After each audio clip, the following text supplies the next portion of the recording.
In this story from the Daily Mail, ladies and gentlemen, upon interviewing several betting men in Las Vegas, they tell you it's Donald Trump. Donald Trump is where the money goes. You want to win money in Vegas? I'm telling you it's Donald Trump. Okay, I'm not literally telling you to go gamble. You shouldn't. But the betting odds for Trump have spiked.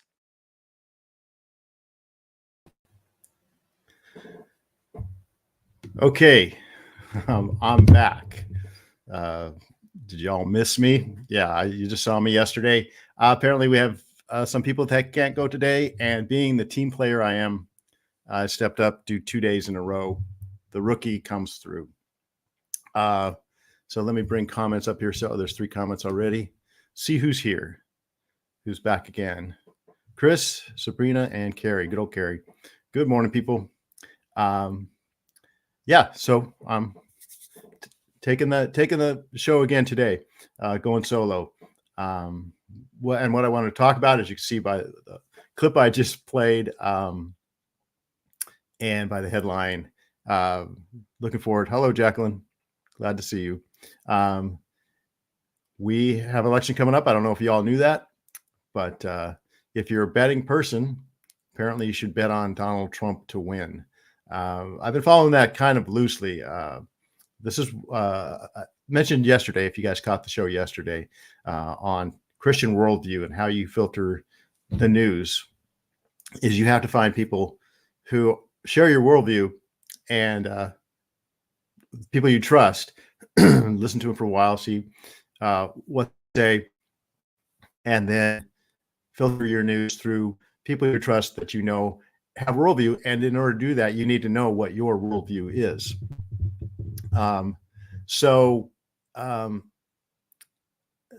The person I showed you, the news clip, I don't know if a lot of you know him. His name is Tim Pool. He's huge on the internet right now in news. I caught him about 10 or so years ago.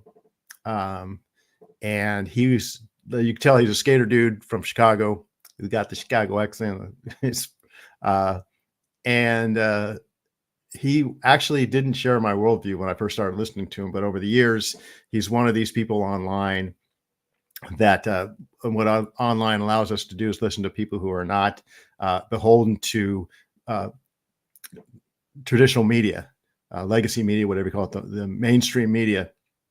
He's one of the first to go against the trend and open up a space where you didn't have to have just one perspective. And he was a very liberal guy. And over the years, like a lot of guys you see online that started off liberal, the more they talked about issues and the more they allowed other voices to come in, conservative voices, the conservative voices may have made sense to them. And over the years, they have become much more conservative. Tim Pool is one of those guys. And so check him out. You'll definitely like what you hear. And I have been following this loosely on the election, the betting odds. There's another guy named Clay Travis who has a show called Outkick, or a channel called Outkick, or organization. He's one of the guys that took over for Rush Limbaugh, him and Buck Sexton. Yeah, I think it's Buck Sexton. Yeah. And so if you listen to the guys who took over for Rush, you know him, you know Clay. He's another guy that was a very liberal guy, but he got into alternative media, and he's become a conservative voice, a very effective conservative voice, obviously a very big conservative voice. If he took over for Rush, he's got Rush's platform. So,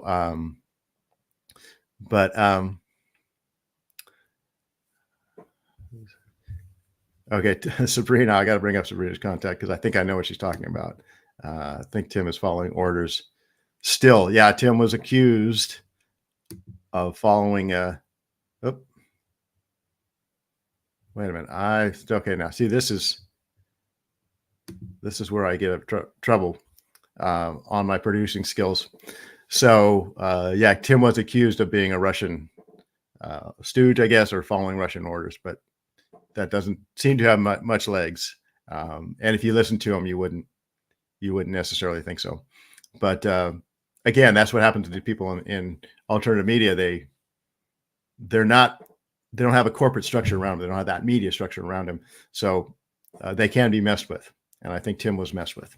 But he is a very effective voice. I listened for 10 years. That didn't resonate with me, Sabrina. But so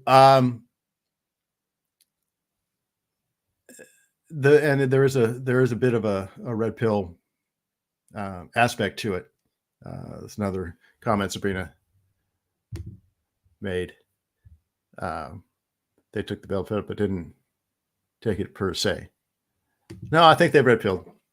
If you don't know what red pill mean, watch the Matrix movie, and you have a choice. You can take the red pill and step out of the Matrix, or you could take what is either the blue pill, I think, or the green pill. I forget which one it was, but you could stay in the Matrix and just stay in your little drawer or whatever. Or I don't really remember the movie that much, but it is a red pill world. People are red pilling out of the mainstream media. They're red pilling out of what just going along with the powers that be.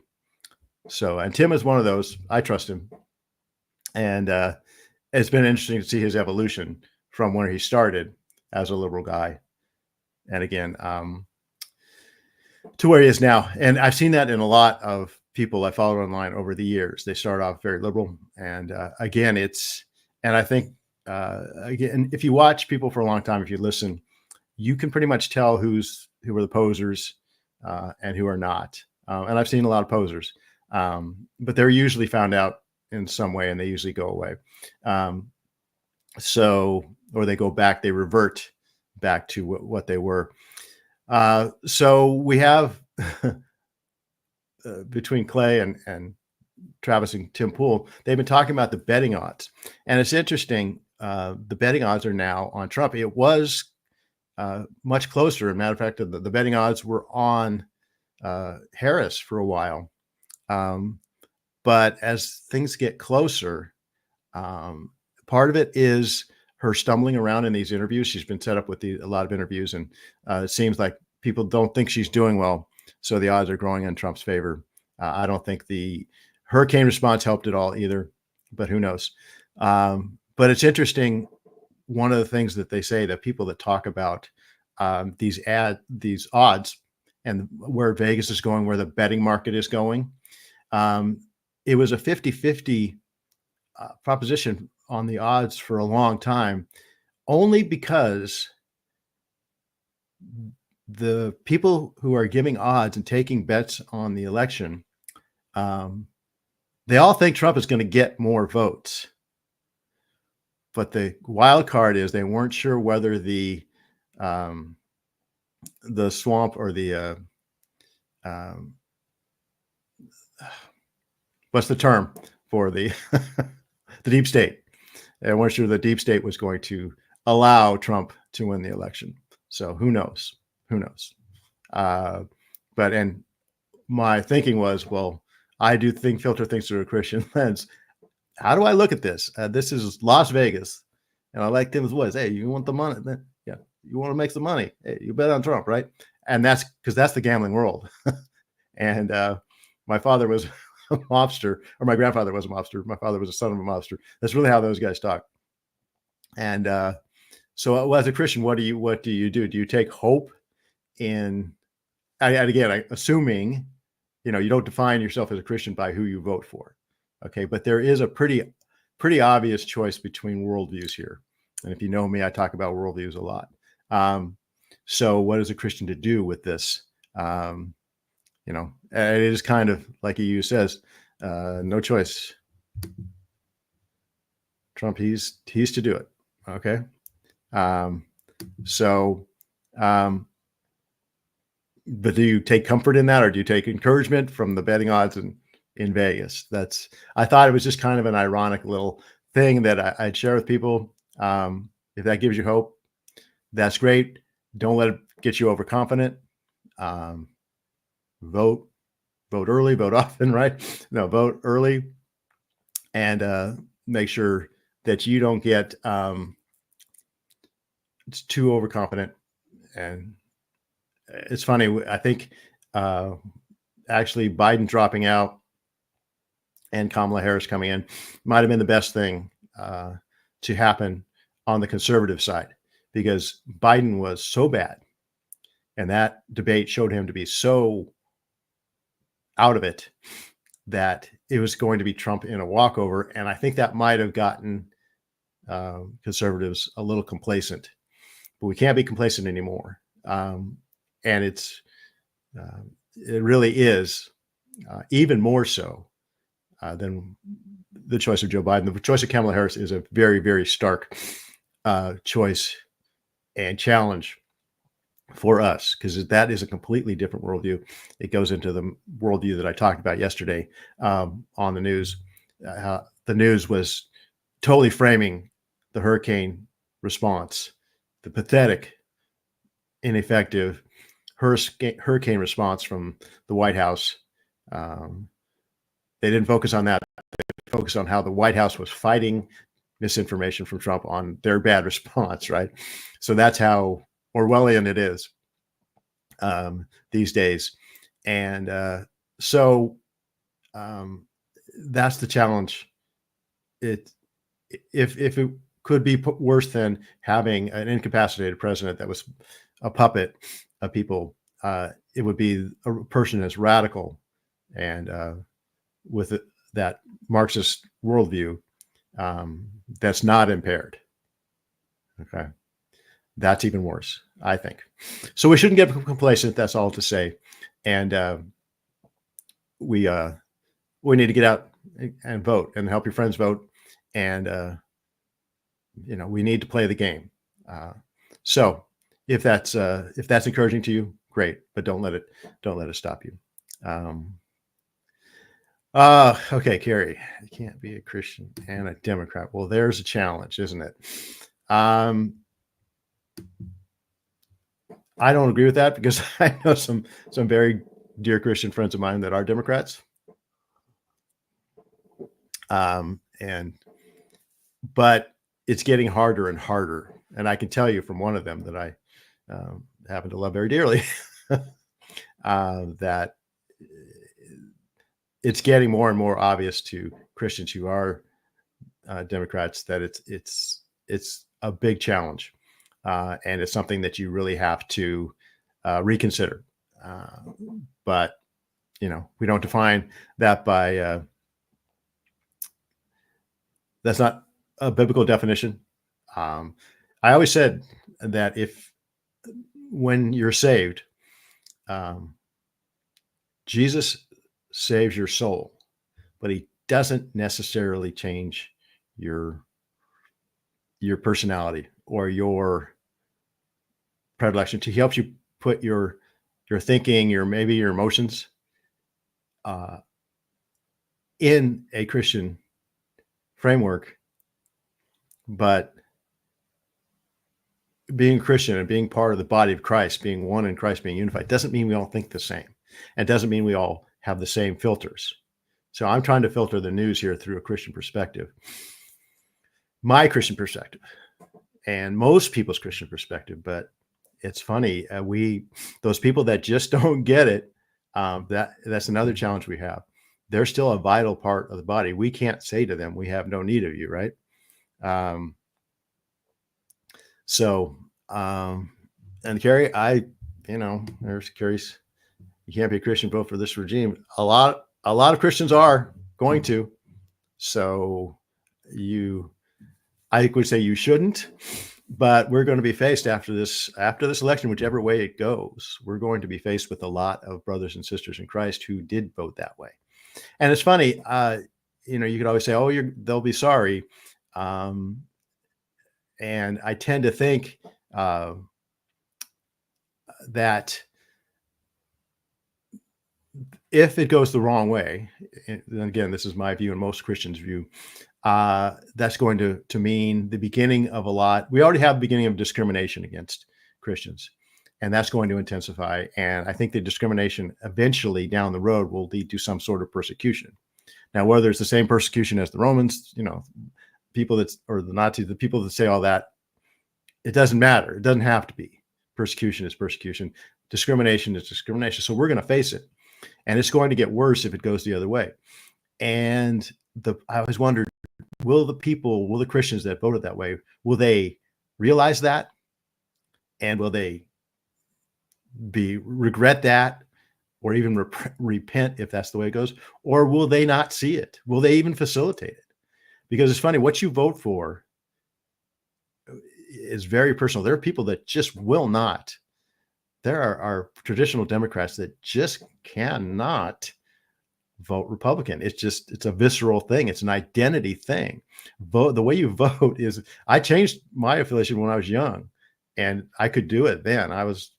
When I was young, I was a Democrat mainly because my dad was a Republican, and then I was just that kind of guy. I was a rebellious kid, right? Well, if dad's a Republican, if dad's got an R by the side of his name, I'm going to have a D, because I know more than my dad.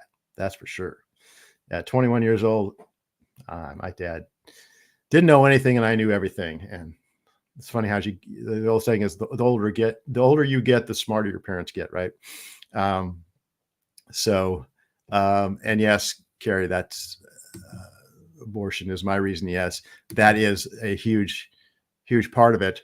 But the ability of people to turn off that is going to be interesting to see.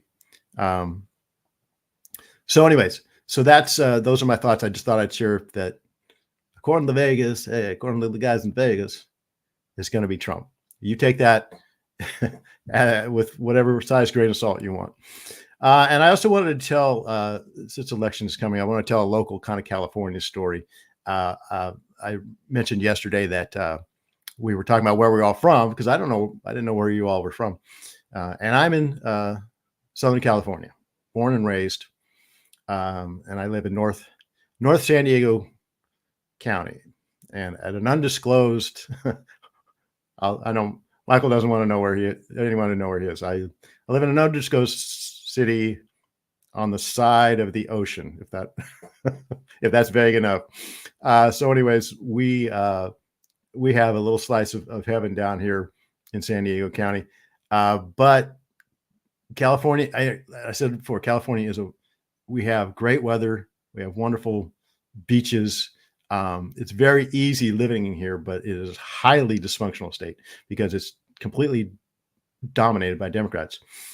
And over the past, I think in 2018, San Diego County went blue. It was the last remaining red city in California. And about 6 years ago, I guess, in one of the midterm elections, San Diego City went blue. And there's a couple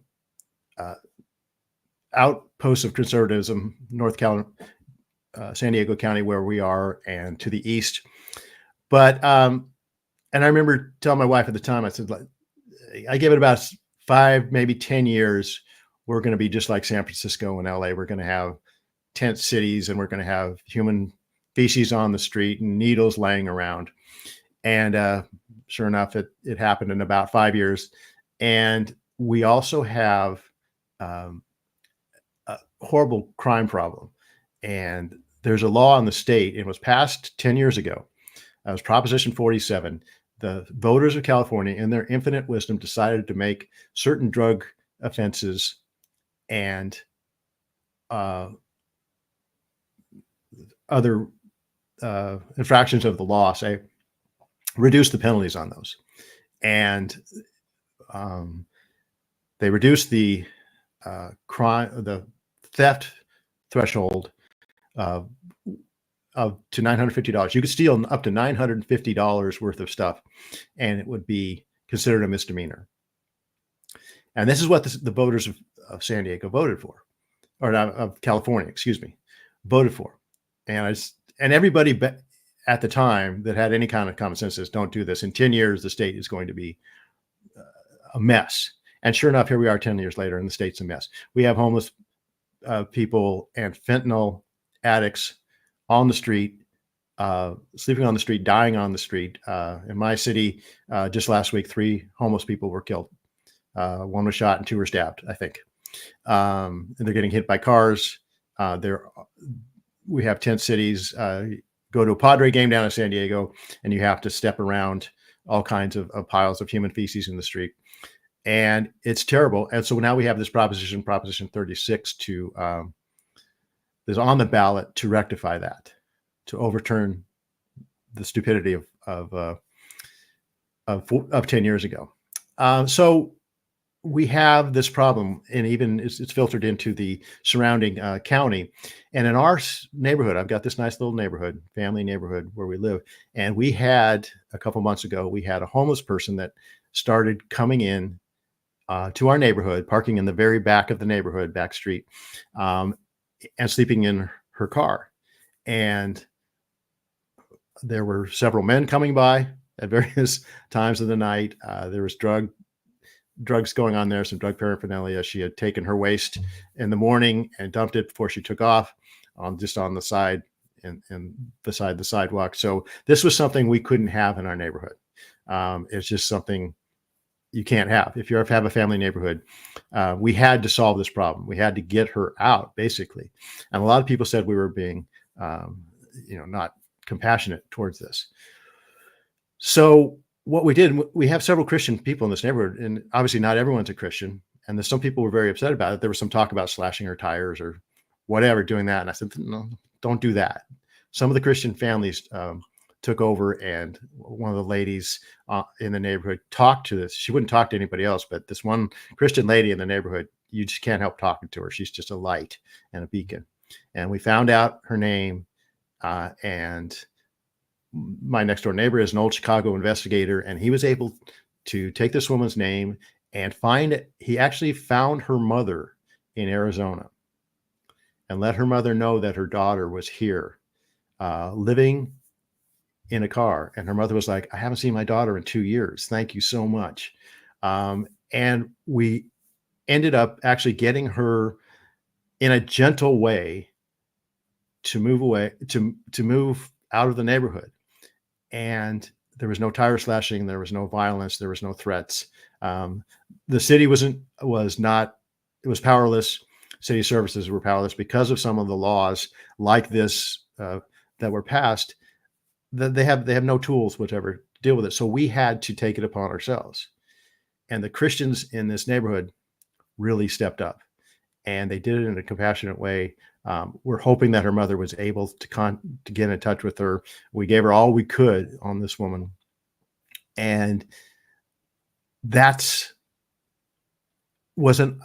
looked at that as an opportunity. I went to a fundraiser for a pregnancy center here last week, and there was a radio show host said, we here in California, we have it difficult. And this was on the subject of abortion and these clinics that are under fire here in the state. And he said, but other states are looking to us now to see how we're handling opposition to these pregnancy centers.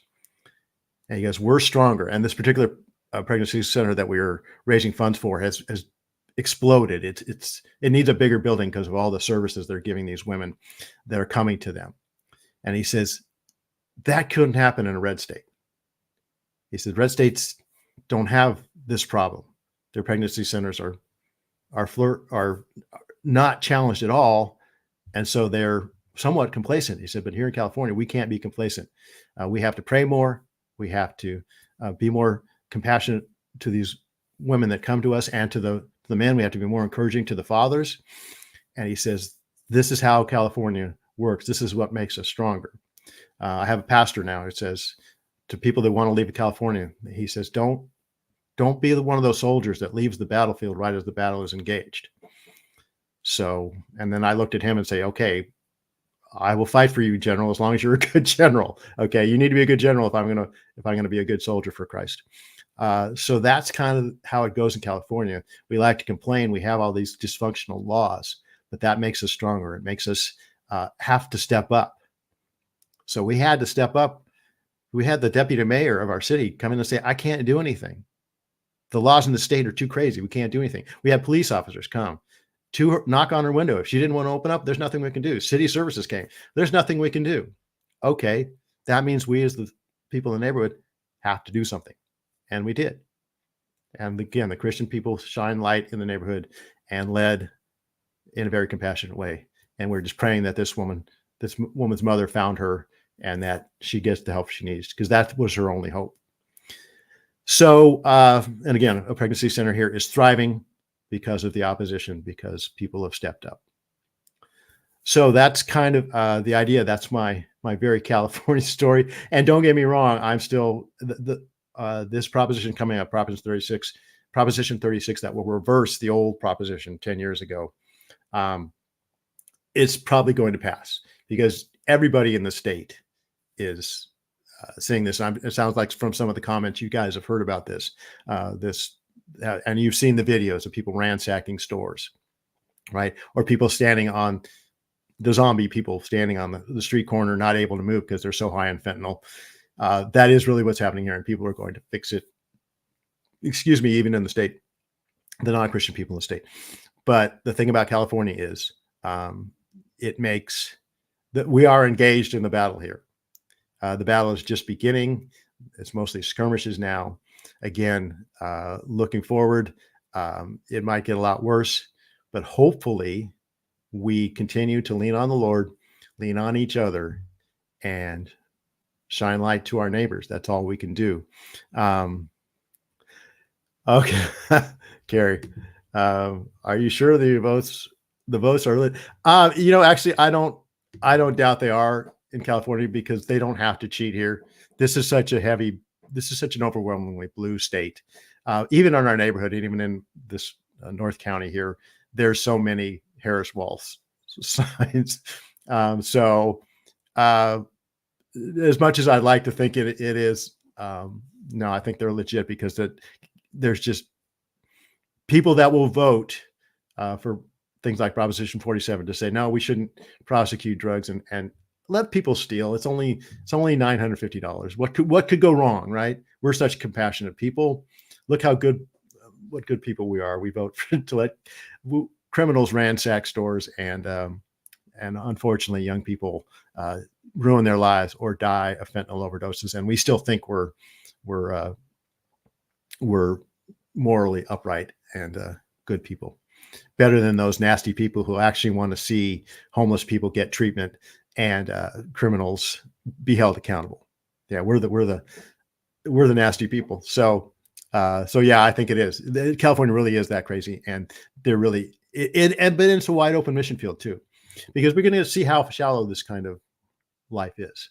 I mean, the California life is very opulent and it's very easy and comfortable, but it can get decadent, and that's kind of the cycle that goes. So even people who live that and have that philosophy, still they have a limit. So when you see people ransacking stores and running out with trash bags full of loot, and when they go to the store, they have to ask somebody to open up a locked cabinet to get toothpaste, right? That's what life is like here. So even those people have that little bit of sense. So, yes, Carrie, why on earth do people want this? Don't they follow politics? They just vote. They just see the D at the side and think that's the way I'm going to vote.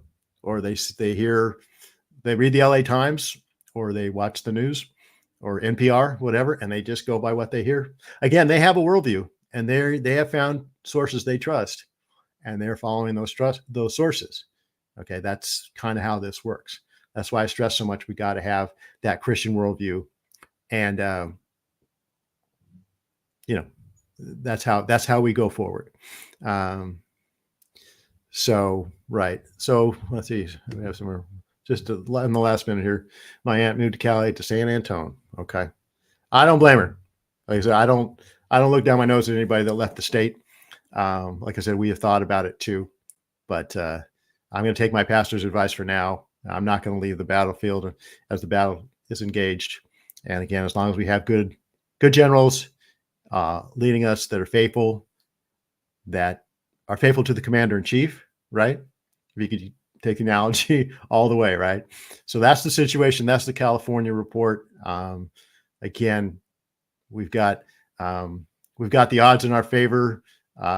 If you have that certain worldview, which I hope you guys do, according to Vegas, that's the odds.